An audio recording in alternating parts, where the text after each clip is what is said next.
You know, it's funny. We talk a lot on this show about AI changing the world, right? Yeah, it seems like every day there's something new to wrap our heads around. Exactly. And this Jonathan Ross piece, he's the CEO of Groq. Well, he just threw me for a loop. He's saying we're at this point in history with AI that's like right after the printing press was invented. Okay, I can see where that's a powerful analogy, but what makes him say that? Well, he's not saying AI is like the printing press itself, but that the invention of the printing press, that was like a starting gun. Ah, okay, so it's not about the thing itself, Okay. but what that thing unleashes. Yes. He's saying get ready because we're about to see breakthroughs as huge as like the telephone or Mhm. the internet, even like the smartphone, all those things, he's saying. They're on the horizon for AI. See, that's what I love about Ross.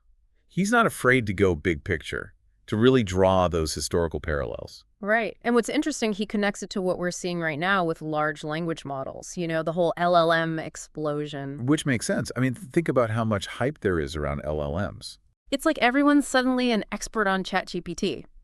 But Ross's point is, LLMs, they're like that early printing press. Tons of potential, obviously, but we're just scratching the He's surface. got that great line in the article about Uber, right? Yeah. Imagine trying to pitch Uber before smartphones were everywhere. It would be dead in the water. Nobody would get it. Exactly.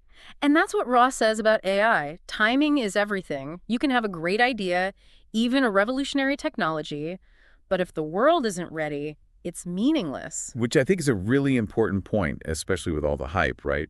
It's easy to get caught up in the next big thing without considering the bigger context. And that leads into his whole point about these 5 stages of generative AI, which is what we're diving into today. Because he's not just saying, hey, AI is going to be big. He's laying out a potential roadmap for how we get from printing press to like iPhone level impact. And I think that roadmap is essential because it's easy to get swept up in the idea that LLMs equal AGI, artificial general intelligence, like the finish line is right there. Right, like the machines are about to wake up any minute, but Roz is saying, hold on, that's the potential endpoint, maybe way, way down the line. We've got a lot of ground to cover before we get there. It's like we're holding a smartphone, but we're thinking about it like it's still that first printing press. Okay, I like that analogy. Yeah. So how do we get from point A to point B? Ross lays out these 5 stages, right? Stage 1, he calls it LUI, which stands for a language user interface. So break that down for me. What does that even mean? Okay, so think about how we interact with computers now. It's very much point and click, menus, typing. It's all very, 1980s, really. And don't even get me started on trying to use voice commands half the time. Exactly. Frustrating, right? But LUI, this first stage, it's all about making our interactions with computers as natural as having a conversation. So instead of me trying to wrestle with my spreadsheet software, I can just tell my computer what I want to do, and it just does it. Exactly. It's about leveraging the power of language. And we're already seeing early versions of this, right? Voice assistants, chatbots. But LUI takes it to a whole other level. It's much more sophisticated. Okay, but I gotta say, sometimes I feel like I'm yelling at my voice assistant like it's a real person, and it's still not getting it. So what's the next step? Right. And that's the thing. We're still very early days. But stage 2, this is where things get really interesting. Ross calls this stage inform. Inform. Okay, I'm intrigued. Lay it on me. So right now, AI can generate text, right? Yeah. It can write you a poem, summarize a document. But inform is about AI moving beyond just spitting out words. It's about actually understanding and validating information. Wait, so you're saying instead of me having to wade through a ton of articles to research something, the AI could actually do that for me? And not just give me like a random assortment of facts, but actually synthesize the information, pull out the key takeaways. You got it. Yeah. But it goes even deeper than that. It's not just about summarizing. It's about the AI actually understanding the information, verifying accuracy, even detecting potential biases in the data. Wow, okay, now that's a game changer. So it's not just about making things easier for us, but also about potentially making the information itself more reliable. Exactly. This is where the real power of AI starts to emerge. I mean, think about it. The implications for fields like journalism, even scientific research. What if AI could help us cut through all the noise and get to the truth, get to the real story faster. Okay, I see what you mean. But that's also where things get a little, I don't know, dicey maybe. Like what happens when the AI gets it wrong? Right, the classic garbage in, garbage out problem. Exactly. Or what if someone intentionally feeds the AI bad information to like manipulate it, you know? Oh, absolutely. That's a huge concern. And Ross actually calls this the battleground of the informed stage. The battleground, what does he mean by that? Well, he's saying we're going to see this huge push for AI that can not only understand and synthesize information, but also detect anomalies, Anomalies, meaning, sorry, I'm still trying to wrap my head around all this. like things that seem out of place or potentially misleading, things that just don't add up. AI that can sniff out the BS, basically. Okay, so it's not just about being smart, it's about being discerning. Exactly. But here's the thing, and this is where it gets really tricky. How do you teach an AI to do that? I mean, humans struggle with that all the time, That's right? what I'm saying. Like, are we really going to trust AI more than we trust each other when it comes to this stuff? Right, it's almost funny when you think about it. But Ross makes this really interesting point. He says, we might end up expecting more from AI than we do from our fellow humans when it comes to getting things right. Which, is kind of sad when you think about it. But it also makes you realize how much we rely on our gut, right? On things that are hard to, like, quantify or program into a machine. It's exactly. Intuition, experience, all those things that make us human. And that's why Ross argues that, at least for the foreseeable future, that human element, it remains essential. Even as we move into the third stage, which he calls agent. It's not about AI replacing us. It's about AI becoming this incredibly capable assistant. Okay, agent. So does this mean my to-do list is finally going to manage itself? Think bigger. We're talking about AI that can handle complex tasks, things that involve multiple steps, decision points, even adapting to changes on the fly. Okay, now I'm lost. Give me an example. How would this agent stage actually work in, like, the real world? Okay, so imagine you're running a manufacturing plant, right? You've Yeah. got all these different things to manage. Supply chains, production schedules, you've got to fulfill orders, make sure everything is running smoothly. An AI agent, it could handle all of that. It could coordinate with suppliers, adjust production based on real-time demand, even anticipate potential problems before they even arise. So instead of having, like, teams of people trying to wrangle all those moving parts, you've got an AI that's just doing it all seamlessly in the background. Exactly. But, and this is a big but, Ross argues, that the real challenge at the agent stage is not just about building AI that can do all this stuff. It's about making sure that those AI systems are working towards the right goals. Because an AI that's really, really good at optimizing a system for, like, pure efficiency, that same AI might not be thinking about the human cost, right? The ethical implications. You got it. And that's where human oversight is absolutely critical. We need to be the ones setting the parameters, defining the values, making sure that the AI is being used as a force for good, not just, blindly optimizing for some arbitrary goal. So it's not just about the tech itself, it's about the humans behind the tech. 100%. And the potential consequences of getting this wrong are huge. Ross actually says that he thinks the big battleground for this stage is going to be the consolidation of each vertical category. Meaning what exactly? Sorry, you've lost me again. Think about what companies like Uber and Airbnb, think about what they did to their industries.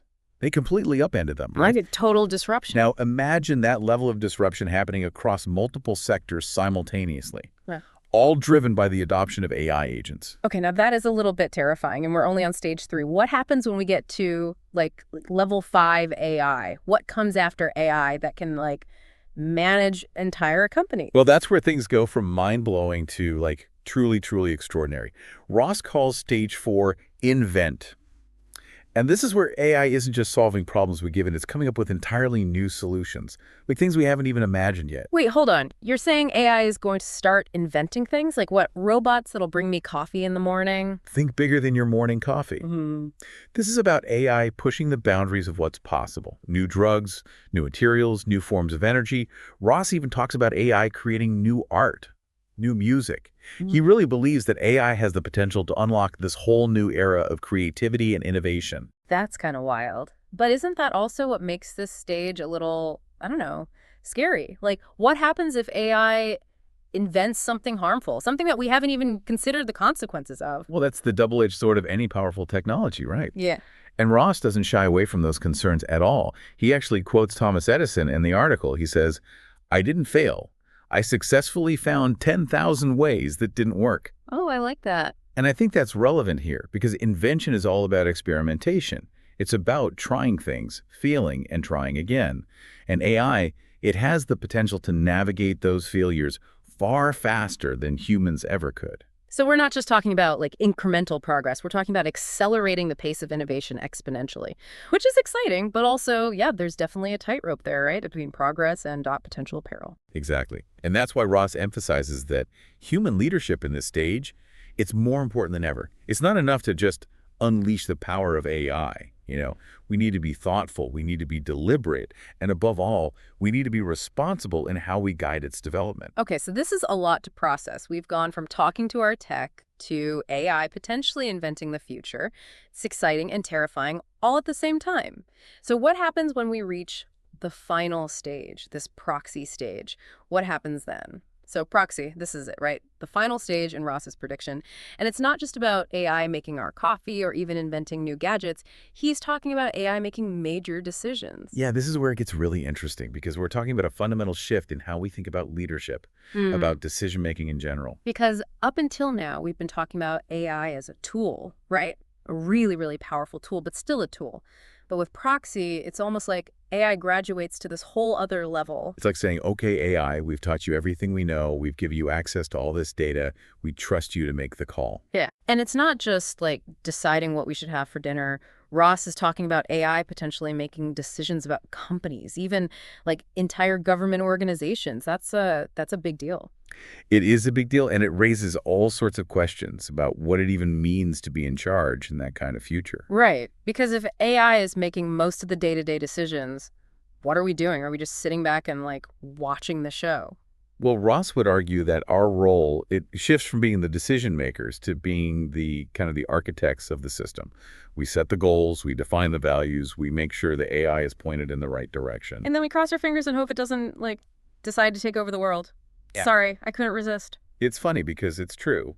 We've all seen those sci-fi movies. Mhm. But I think the real question here, and it's one that Ross grapples with in the article, is how much control are we willing to give up? Because I mean, I'm all for AI scheduling my meetings and, maybe even helping me write a better email.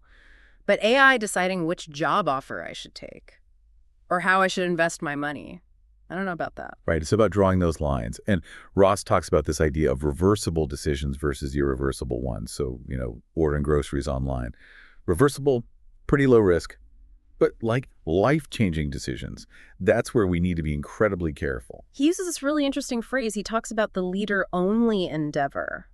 What do you think he means by that? Well, I think he's getting at the idea that in a world where AI can do practically anything, our most uniquely human skill, it becomes leadership.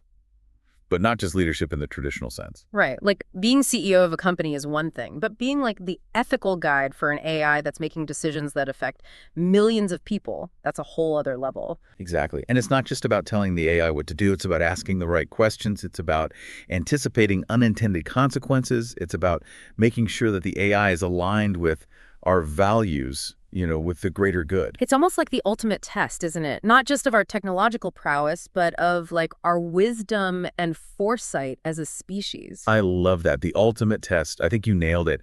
And that's what I find so fascinating about Ross's 5 stages. It's not just a prediction of how the technology is going to evolve, but it's also this really thought-provoking framework for thinking about our own role in that future. Yeah, it's a huge responsibility, but it's also incredibly exciting. We're not just along for the ride, we actually get to help shape where this technology takes us. And that's a powerful thought, isn't it? That we have agency, we have a choice in how this all unfolds. Absolutely. And to our listeners, we hope this deep dive has given you a lot to think about as well. If you're interested in AI, and let's face it, who isn't these days, Ross's article is definitely worth a read. It's a real mind bender in the best way possible. I agree. It's one of those pieces that really gets you thinking about the big picture. And as always, we'd love to hear your thoughts. What resonated with you? What questions do you have? Join the conversation online. We're always listening. Beautifully said. And on that note, we're going to wrap things up for today. Thanks for joining us on this wild ride through the 5 stages of generative AI. It's been a pleasure chatting with you, as always. And to all of you listening, keep those questions coming, keep exploring, keep learning, and we'll see you next time for another deep dive into the world of ideas that matter.